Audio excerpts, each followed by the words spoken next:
नमस्कार दोस्तों, मैं सीए श्वेता जैन आज आपको फॉर्म 26S के बारे में पूरी जानकारी देने जा रही हूँ कि 26S क्या होता है, इसमें कौन कौन सी इंफॉर्मेशन आती है और इसको इनकम टैक्स के नए पोर्टल पर कैसे देख सकते हैं, कैसे डाउनलोड कर सकते हैं, साथ ही ट्रेसेस से भी इसको कैसे डाउनलोड कर सकते हैं, ये सब मैं आज अपने वीडियो में आपको कवर करूंगी। तो सबसे पहले तो दोस्तों, यदि आपने मेरा चैनल सब्सक्राइब नहीं किया तो प्लीज पहले इसको सब्सक्राइब कीजिए ताकि आपको रेगुलर अपडेट्स मिलते रहें। और यदि आपको मेरा वीडियो पसंद आए तो इसको लाइक और शेयर करना ना भूलें। फॉर्म 26S बहुत इंपॉर्टेंट फॉर्म होता है।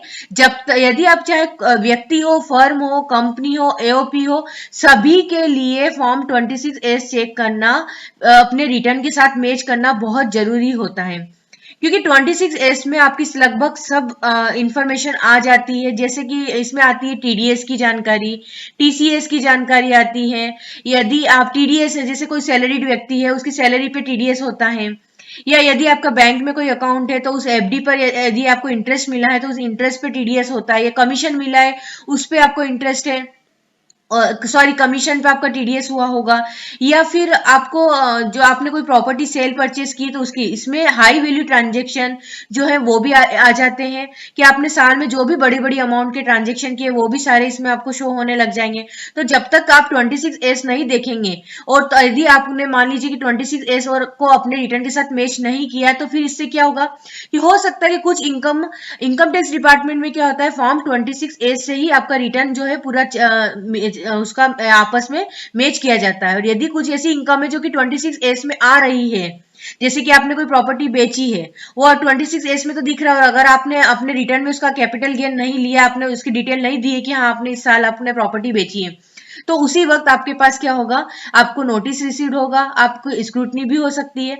तो स्क्रूटनी में आपका केस न जाए, इससे बचने के लिए जरूरी है कि आप फॉर्म 26S को उसको जरूर से जरूर अपने रिटर्न के साथ मैच करें, कि जितनी भी इनकम है फॉर्म 26S जो कि आपको रिटर्न में दिखानी चाहिए, वो सारी इनकम आपने रिटर्न में दिखाई है या नहीं दिखाई है। हम स्टेप बाय स्टेप पूरा फॉर्म देखेंगे कि उसको उसको कैसे आपको देखना है, कहाँ कहाँ पे आपको जो है आपको अपनी जो है आपको उससे अपनी जो है आपका रिटर्न है वो कैसे मैच करना है, वो मैं आपको पूरा बताऊंगी इसमें। सबसे पहले तो हम ये देखते हैं कि फॉर्म 26S को हम देखते कैसे हैं और डाउनलोड कैसे करना है। तो सबसे पहले हम देखते हैं इसके दो तरीके, या तो आप इनकम टैक्स के जो नया पोर्टल है आप उसमें जाकर आप देख सकते हैं, या फिर ट्रेसेस से देख सकते हैं। सबसे पहले हम ये देखते हैं कि इनकम टैक्स के नए पोर्टल से हम फॉर्म 26S को कैसे दे सकते हैं। तो इसके लिए हमको www.incometax.gov.in इनकम टैक्स की ऑफिशियल वेबसाइट पर हमको आना होगा।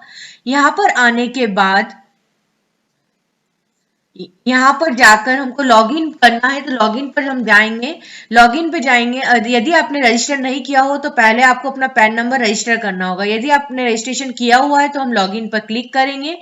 लॉगिन पर क्लिक करने के बाद आपको अपना यूजर आईडी, पैन नंबर यहाँ पर इंटर करना होगा। उसके बाद हम कंटिन्यू पर क्लिक करेंगे। कंटिन्यू पर क्लिक करने के बाद यहाँ पर आपको चेक बॉक्स पर क्लिक करना है, उसके बाद आपको पासवर्ड इंटर करना है, उसके बाद कंटिन्यू पर क्लिक करना है।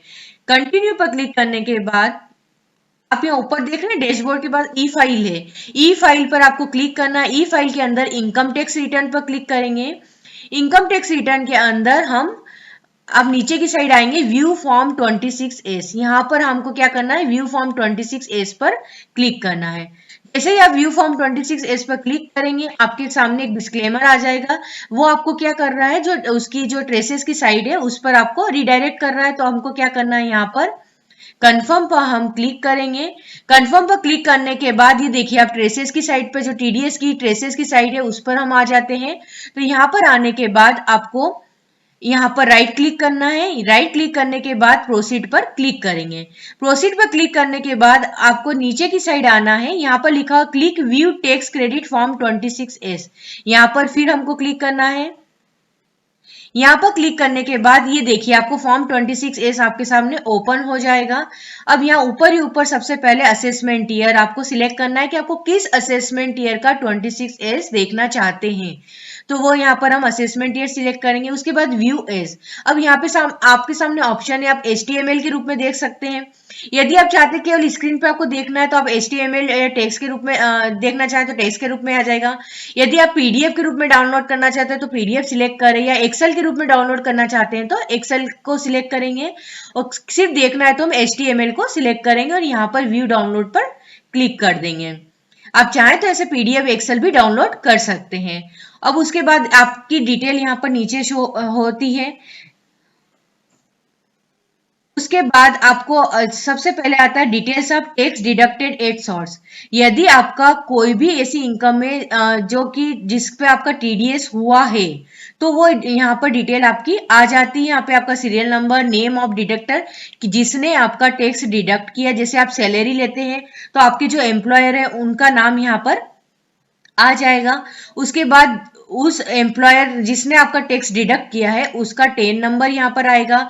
उसके बाद उसने साल में आपको कितनी अमाउंट क्रेडिट की है वो अमाउंट यहाँ पर आ जाती है, और इस अमाउंट पर कितना टैक्स डिडक्ट किया है वो आ जाएगा। और ये टैक्स तो उन्होंने आपकी सैलरी में से या जो भी आपका कमीशन है जो भी उन्होंने डिडक्ट किया है वो तो यहाँ पे आ जाएगा टैक्स, लेकिन उस टैक्स में से कितना अमाउंट उन्होंने डिपॉजिट किया वो यहाँ पर आ जाएगा। जैसे इस केस में हम देखते हैं 11,33,594 पूरे साल में उन्होंने इतनी अमाउंट आपके अकाउंट में क्रेडिट की है या पेड की, इतनी अमाउंट आपको दी है, और उसमें से उन्होंने 73,905 का क्या करा है, TDS किया है, और इतना ही TDS उन्होंने सेम TDS जो है गवर्नमेंट डिपार्टमेंट में डिपॉजिट कर दिया है। और आप इसमें आपकी सारी लिस्ट आ जाएगी जहां जहां भी आपका TDS हुआ है। साथ में अगर यदि आप पूरी इसकी डिटेल देखना चाहते हैं, ये तो क्या है पूरे साल की डिटेल आ गई, लेकिन आपको इसका देखना है कि नहीं हमारा मंथली कितना हुआ, तो हम यहाँ राइट पर क्लिक करेंगे। जब यहाँ पर ये प्लस दिख रहा है आपका तो यहाँ पर हम प्लस पर क्लिक करेंगे। प्लस पर क्लिक करने के बाद इस तरह से आपकी वो पूरी डिटेल आपको दिखने लग जाएगी। जैसे यहाँ देखिए टेन ऑफ डिडक्टर आ गया, total amount paid credit, total tax deducted, total tax deposit. ये तो क्या है जो टोटल, अगर मतलब ये सिर्फ एक व्यक्ति का मतलब एक एम्प्लॉयर ने जो किया है तो उसकी डिटेल आपको देखनी, बस आपको क्या करना, साइड में जो प्लस दिखता है उस पर आप क्लिक करेंगे। तो अब देखिए यहाँ अब जब उसकी डिटेल देखेंगे तो पूरे साल में आपको 3 बार पेमेंट हुआ है, या उसके बाद सेक्शन आ जाएगी कि 192 यहाँ पर जो TDS है वो काई में हुआ है, 192 जो सैलरी पर है वो है। यदि इसके अलावा यदि आपको प्रोफेशनल होगा तो उसकी सेक्शन आ जाएगी, जिस सेक्शन में भी आपका TDS हुआ है वो सेक्शन यहाँ पर आपकी दिख जाएगी। आपको ट्रांजेक्शन डेट आ जाएगी। उसके बाद आप जो स्टेटस ऑफ बुकिंग आ जाएगा कि ये जो फाइनल है या कौन सा स्टेटस है। कई बार क्या होता है कि एरर आ जाती है, मतलब कि मिसमैच होता है कि जैसे उन्होंने आपका अमाउंट जो क्रेडिट कुछ और किया, अमाउंट डिडक्ट कुछ और किया है, डिपॉजिट कुछ और किया है, तो मिसमैच होता है तो वो यहाँ पर आ जाता है। डेट ऑफ बुकिंग, ये कब बुक हुआ था, उसके बाद अमाउंट आपको कब पेड या क्रेडिट की गई है, टैक्स कब डिडक्ट किया और टैक्स कब डिपॉजिट, कितना डिपॉजिट किया है, कितना डिडक्ट किया है। ये सारी जो अमाउंट है टैक्स डिडक्टेड और टैक्स TDS डिपॉजिट, ये जो है यहाँ पर अमाउंट आ जाती है। तो अब हम ये समझते हैं कि हमको इसको इनकम टैक्स रिटर्न में कैसे चेक करना है। तो इनकम टैक्स रिटर्न में आपको सिर्फ ये देखना है कि जो टोटल अमाउंट पेड और क्रेडिट आ रही है, चाहे वो कोई सी भी इनकम हो, बैंक की अगर FD पे इंटरेस्ट हो तो वो आपका अदर सोर्सेज में चला जाएगा, यदि सैलरी है तो सैलरी हेड में चली जाएगी। आपका 11,33,594 कहाँ चला जाएगा, सैलरी हेड में चला जाएगा। यहाँ पर यदि मान लो कोई कमीशन होता तो कमीशन की इनकम में चला जाता। तो ये आपको जितना ये मैच करना है कि जो आपकी अमाउंट क्रेडिट हुई है क्या वो क्या अमाउंट आपने रिटर्न में ले ली है, वो लेना बहुत जरूरी है। क्योंकि यदि यहाँ की इनकम जो है 26 की इनकम आपने नहीं ली है तो आप ये मान के चलिए कि आपके पास नोटिस आना ही है। उसके बाद फिर एक ये चीज भी मैच करना है आपको, जो आपने TDS डिडक्ट किया है और TDS डिपॉजिट ये भी है। जो TDS आपका डिडक्ट हुआ है इसके लिए क्या होता है, डिडक्टर द्वारा आपको फॉर्म 16, यदि सैलरी तो फॉर्म 16 और सैलरी के अलावा यदि TDS हो तो फॉर्म 16A दिया जाता है। तो आप उसमें डिटेल रहती है कि आपको इतनी इनकम पर आपका इतना TDS हुआ है, तो आप वो जो TDS सर्टिफिकेट आपको जो डिडक्टर के द्वारा TDS सर्टिफिकेट दिया जाता है, TDS सर्टिफिकेट से भी आपको क्या करना, मैच करना है कि क्या वाकई में उसने इतना 26S में आ गया है, और दोनों आपको लिखना है। और फिर आपको क्या करना है, ये TDS जो है वो आप अपना जो इनकम टैक्स का रिटर्न फाइल करेंगे उस रिटर्न में आपको अपना ये TDS लेना पड़ेगा। ये एक तरह से क्या है कि आपने आपका जो टैक्स था वो पहले ही आपने आपका पहले ही आपने टैक्स को चुका दिया है, तो हो सकता है कि आप रिटर्न फाइल करें तो उसमें आपको और भी आपकी कुछ इनकम हो, तो आपको और एक्स्ट्रा टैक्स भी पे करना पड़े, या ये भी हो सकता है कि आपका रिफंड भी हो सकता है। कई बार क्या होता है कि आपका जो है टीडीएस तो बहुत ज्यादा हो जाता है लेकिन आपकी इतनी इनकम नहीं होती है, तो उस केस में क्या होता है कि आपको रिफंड भी मिलता है। तो ऐसे में भी आपको 26S चेक करना बहुत जरूरी होता है। तो हम यहाँ पे टीडीएस भी देख लेंगे, और ये कि टीडीएस आपको क्या लेना है अपने रिटर्न में, आपको टीडीएस जो टीडीएस का कॉलम आता है टैक्स वाला, उसमें आपको दिखाना है। इनकम टैक्स रिटर्न कैसे फाइल करना है ये भी मैंने अपने वीडियो में इसके लिए अच्छे बनाए हैं, उसमें स्टेप बाय स्टेप बताया कि कहाँ पर आपको टीडीएस की अमाउंट लेनी है, कैसे लेनी है। तो उसकी भी लिंक मैंने नीचे दी है, आप चाहे तो वो देख के भी रिटर्न फाइल कर सकते हैं। तो ठीक है, यहाँ पर टीडीएस की डिटेल आ गई, इस तरह से आपको मैच करने। ऐसे ही आपको यदि कोई टीडीएस हुआ है फॉर्म फॉर 50G और 15H के अंतर्गत यदि कोई आपका टीडीएस हुआ है तो वो यहाँ पर शो होने लग जाएगा। उसके बाद यदि पार्ट A2 इसमें क्या आती है, details of tax deducted at source on sale of immovable property under section 194IA, TDS on rent of property under section 194IB, TDS on payment to resident contractors and professional under section 194M, तो for seller landlord of property payee of resident contractor and professional, इन section के अंतर्गत यदि आपका TDS हुआ है तो यहाँ पर ये डिटेल उसकी यहाँ पर आ जाएगी, ये भी आपको चेक करना है। कुल मिला के आपको पूरा 26S चेक करना है कि कहीं भी कोई ट्रांजेक्शन आपका छूटना नहीं चाहिए। फिर उसके बाद details of tax collected at source, यदि किसी परचेज पर यदि मान लीजिए कि टैक्स कलेक्ट किया गया है तो वो यहाँ पर टीसीएस की डिटेल भी आपको आ जाएगी। ये टीसीएस भी क्या आपको जैसे टीडीएस में आपको मैच करना है वैसे ही आपको टीसीएस में भी मैच करना है, और ये जो टीडीएस की अमाउंट है सॉरी टीसीएस की अमाउंट है वो भी आपको वहां पे क्लेम करना होगी। उसके बाद details of tax paid other than TDS और टीसीएस, यदि टीडीएस या टीसीएस के अलावा कई बार आपको एडवांस टैक्स भी भरना होता है, मतलब आप या तो अपनी मर्जी से आपको आपकी जो इनकम है उस पर आपकी स्लैब रहती है उसमें आपको क्या करना होता है, एडवांस टैक्स पे करना होता है। तो जो आपने एडवांस टैक्स पे किया है या सेल्फ असेसमेंट टैक्स पे किया है, जो भी आपने आपका टीडीएस टीसीएस नहीं हो, यहाँ पर आपने क्या अपनी इच्छा से टैक्स पे किया है चालान के थ्रू, तो वो डिटेल यहाँ पर आ जाएगी कि आपने उसका चालान की डिटेल यहाँ आएगी, उसके चालान में आपको किस हेड के अंतर्गत आपने चालान सबमिट किया है, उसका माइनर हेड भी आ जाएगा, टैक्स सरचार्ज एजुकेशन अदर्स किस में आपने सबमिट किया है, टोटल टैक्स उसका चालान का BSR code, date of deposit, चालान सीरियल नंबर, ये सारी डिटेल आपको यहाँ पर शो हो जाएगी।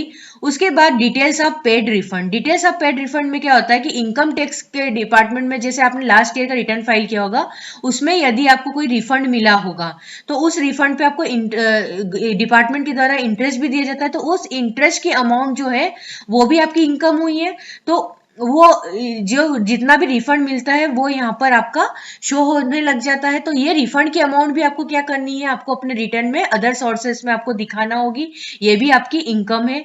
तो अगर आपने ऐसे ये सारी जो इनकम है ना ये आपके रिटर्न में ऑलरेडी आपको मिलेगी, आपको सिर्फ चेक करना होती है, ये प्रीफिल रहेगी। आपको ये 26 की इन्फॉर्मेशन लगभग सारी इन्फॉर्मेशन प्रीफिल रहती है, हालांकि अभी टेक्निकल इश्यू चल रहे हैं तो हो सकता है कुछ इनकम आपको नहीं भी दिखे।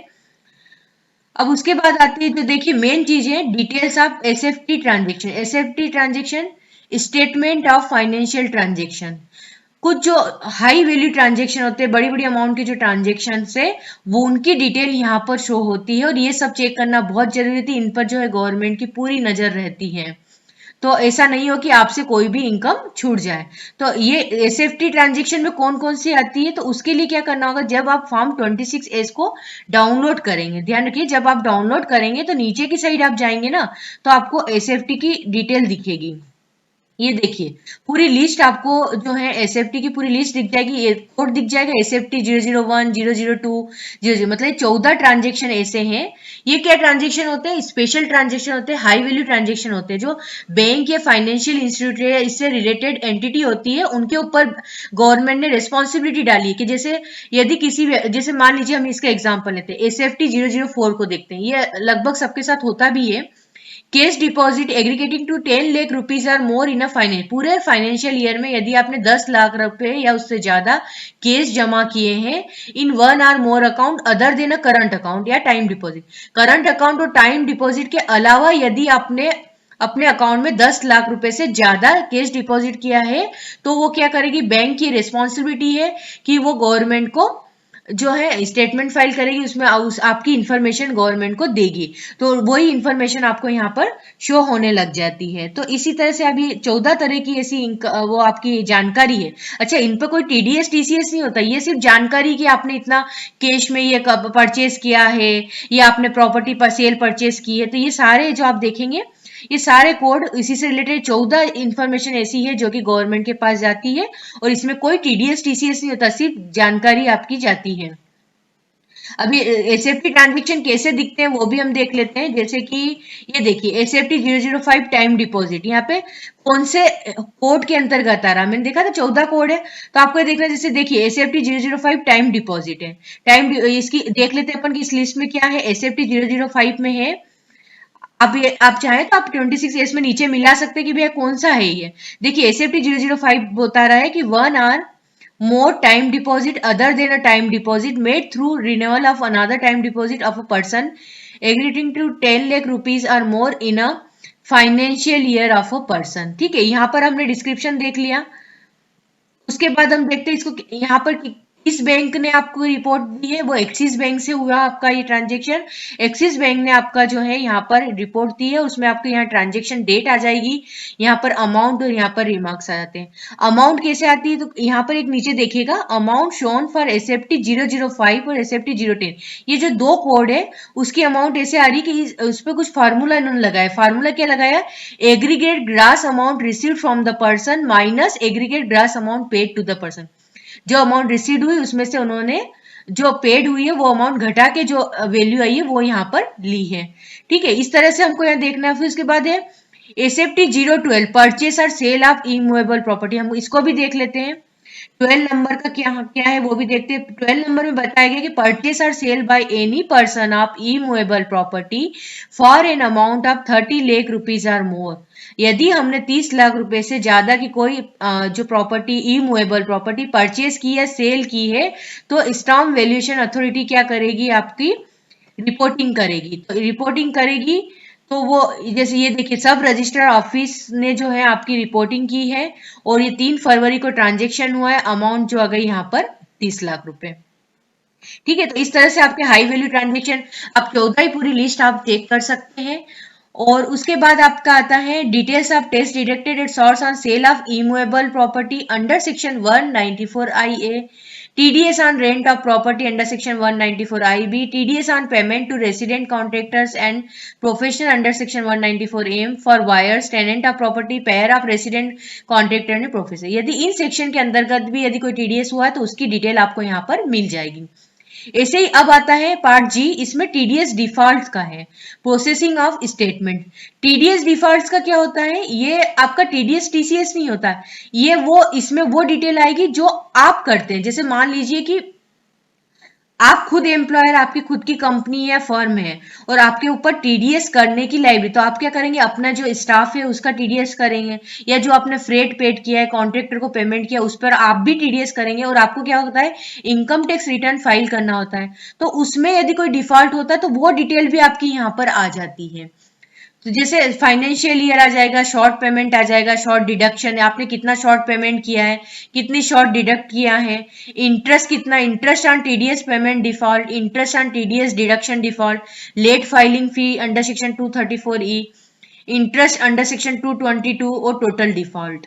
ये सारे क्या होगा, यहाँ पर आपको शो होने लग जाएगा कि आपने जो इनकम टैक्स रिटर्न है उसमें यदि कोई डिफॉल्ट है, sorry TDS return, income tax return नहीं, टीडीएस रिटर्न जो आप फाइल कर रहे हैं उसके जो डिफॉल्ट है वो यहाँ पर शो होने लग जाते हैं। तो ये भी आपको चेक करना बहुत जरूरी होता है।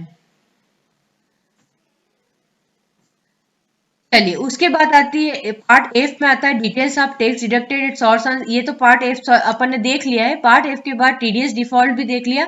टीडीएस डिफॉल्ट के बाद आता है पार्ट एच। पार्ट एच में आता है details of turnover as per GSTR 3B। ये भी समझना बहुत जरूरी है।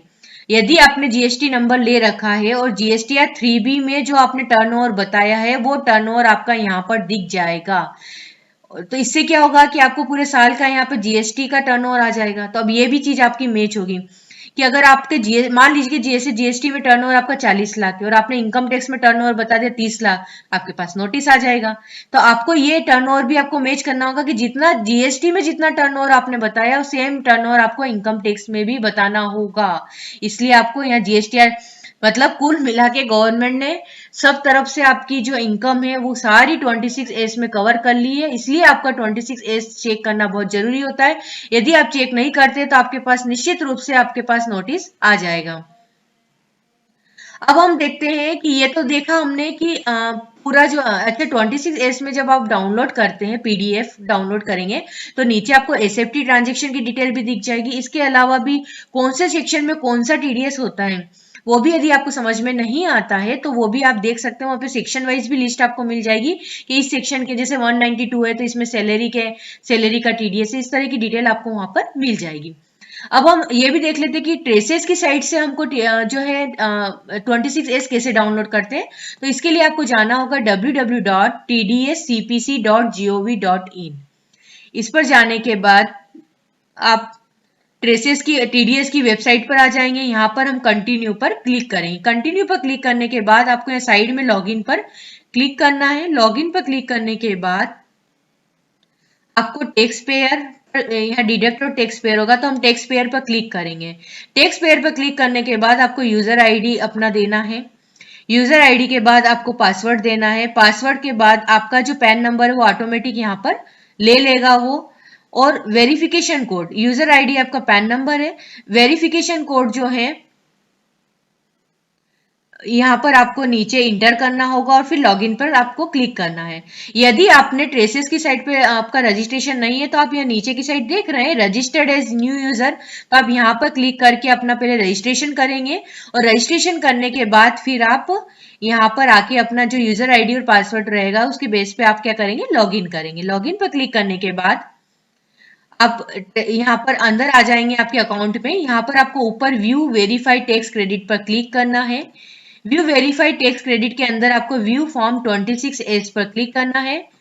इसके बाद आपका ये जो 26S फॉर्म है वो ओपन हो जाता है। इसके बाद सेम प्रोसेस वही है जो हमने पहले देखी है, बस वो हम कहाँ से आए थे, इनकम टैक्स पोर्टल से आए थे और ये ट्रेसेस के पोर्टल से डायरेक्ट हम आ गए। तो इसके बाद तो सेम प्रोसेस रहेगी।